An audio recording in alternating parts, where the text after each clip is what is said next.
at the patency of the coronary artery. That is a prime concern for an interventional cardiologist.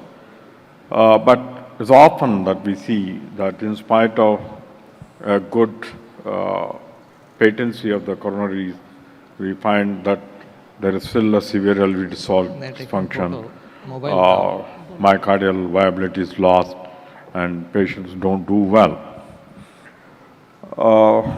We are talking about now a setting of acute myocardial infarction with cardiogenic shock. Overall incidence of cardiogenic shock has remained relatively stable throughout the last few decades, accounting for 5 to 8% of all acute MIs. The mortality rate of patients with acute myocardial infarction complicated by cardiogenic shock remains still high in spite of the various advances and early intervention. Relief of ischemia by early reperfusion may have a beneficial impact on the potential downward spiral. In fact, revascularization has been the only treatment to result in a reduced mortality rate in patients with cardiogenic shock. At the moment, no medical treatment has been shown to improve the long-term survival for patients with myocardial infarction with cardiogenic shock. The shock trial laid the foundation for early revascularization in the context of cardiogenic shock. If you can see the various settings, obviously a patient who comes, the patient who comes with out of the hospital cardiogenic shock or a cardiac arrest has the worst prognosis, whereas patients who develop cardiogenic shock in the hospital, that is in the CCU, in the ward, or as they are being shifted to cath lab, they have a better outlook. Of course, in spite of that, you see the mortality remains high in this group of patients. Now, Society of Cardiac Angiography and Intervention has now done the staging for SCAI, whereas most of the trials, most of the way you want to look at it is to categorize them and thereby assess the prognosis. They classify this into class A, where patient is at risk, that means large myocardial infarction, tachycardia, blood pressure around 120 or 110. These are the patients at risk, but early intervention, definitely their survival rate is better. Category B is actually the beginning of cardiogenic shock where there is hypertension, but they have come very early to the hospital and you still have a better, but you can see there is a drastic reduction in the survival rate.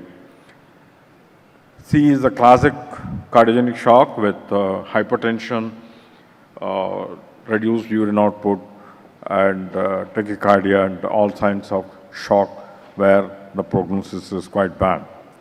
Deteriorating and extreme where it is impossible to even get back to the patient. Either the patient is moribund with loss of consciousness, severely hypertensive, no urine output, the prognosis is very poor. I would not go details into the pathophysiology of cardiogenic shock, various factors. So when we are treating patients with cardiogenic shock, one need to look at all these aspects in trying to correct the situation. The cause of cardiogenic shock, I'm sure all of you know, is acute myocardial infarction without mechanical complications, with severe left ventricular dysfunction, large infarcts, severe right ventricular dysfunction, that is infemoral MI or lateral MI with right ventricular involvement, and significant arrhythmias like atrial fibrillation with fast ventricular rate or ventricular tachycardia. These are the patients who are prone for cardiogenic shock. Of course, AMI cardiogenic shock is common with mechanical complications. Who are the patients at risk? Older patients, female gender, delayed presentation. That I think is presently the major factor contributing to high mortality. That means patients coming very late to the hospital. It has issues because one is, of course, the staging, as you can see, they come into stage C or stage 4. Second is once the thrombus has been there for long, your chances of opening or improving the microcirculation becomes less and less. Of course, patients with prior myocardial infarction, prior damage to the myocardium have a higher chance of developing cardiogenic shock. If they are previously diabetic, hypertensive, or extensive anti-wall MI, completed infarct, multivessel coronary disease, or complete heart block. Now, there is a RB risk score for cardiogenic shock in myocardial infarction, wherein they look at the age, the previous stroke or TA, presentation on cardiac arrest, anterior myocardial infarction, first medical contact, basically door to balloon time, and clip class on admission, and heart rate, and blood pressure, systolic blood pressure, and sugar levels, culprit lesion, or if it is involved the left main, and post-op. And they give a risk score. As the score increases, as you can see, the mortality goes up. One of the major factors, apart from all those that we discussed, which governs the outlook for the patient, is the microvascular flow. I think the previous session, they have discussed a lot on microvascular dysfunction, but in acute myocardial infarction cardiogenic setting, that is one of the major determinant of the long-term outlook for this patient. We have discussed that. Now, when we want to talk about myocardial infarction cardiogenic shock beyond coronary artery patency, we have to assess the microvascular flow during the procedure, because if the microvascular flow is impaired, then even with a patent coronary artery, you don't have a good prognosis. These patients don't do well in the long run. They either end up with congestive cardiac failure, severe elevated systolic dysfunction, recurrent hospitalization, and mortality.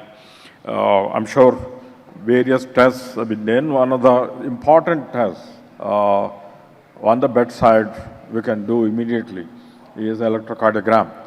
A persistent ST elevation, in spite of opening, with a stent or a balloon, whatever, reperfusion, suggests that there is a microvascular dysfunction, and we have to do everything possible to improve the microvascular circulation in this patient.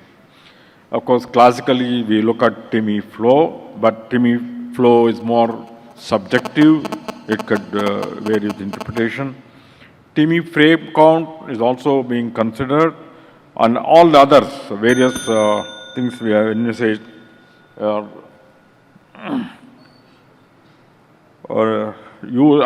been used in research, but not really applicable in day-to-day practice.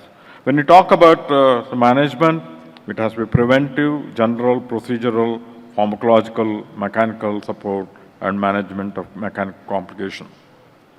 In preventive, naturally, early diagnosis, assessment of risk, early transfer to cath lab, antiplatelet therapy. That has been now shown that clopidogrel is not a good drug in the setting of cardiogenic shock. I think best drugs are ticagrelor or prasugrel, and if the patient is not conscious, give these tablets, a crushed tablet into the through the Riles tube.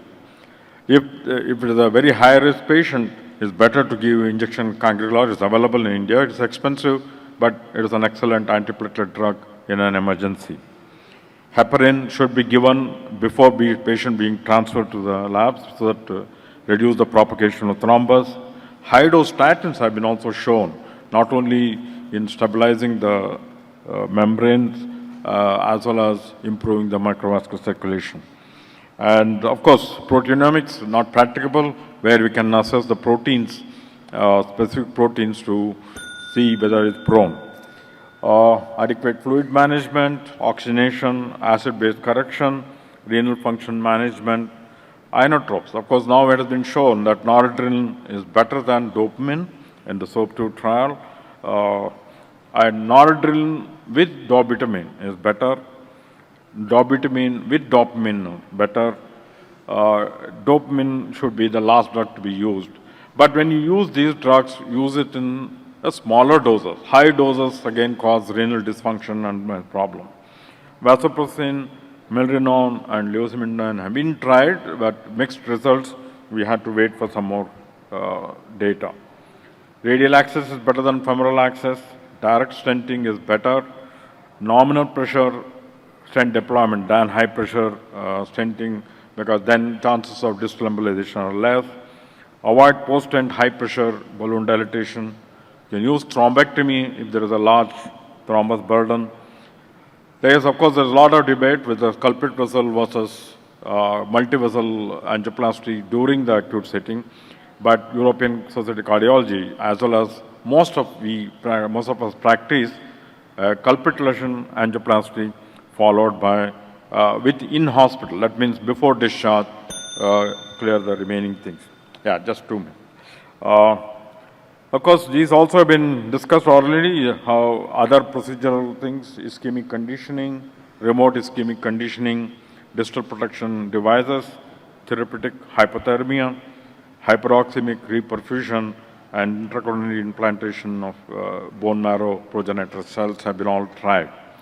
Pharmacological, of course, the mainstay in the cath lab is intracoronary nicorandil, because any other drugs can cause severe hypotension. In a setting of cardiogenic shock, it could be dangerous, but at least nicorandil is safe to use, and I use it quite generously in the cath lab.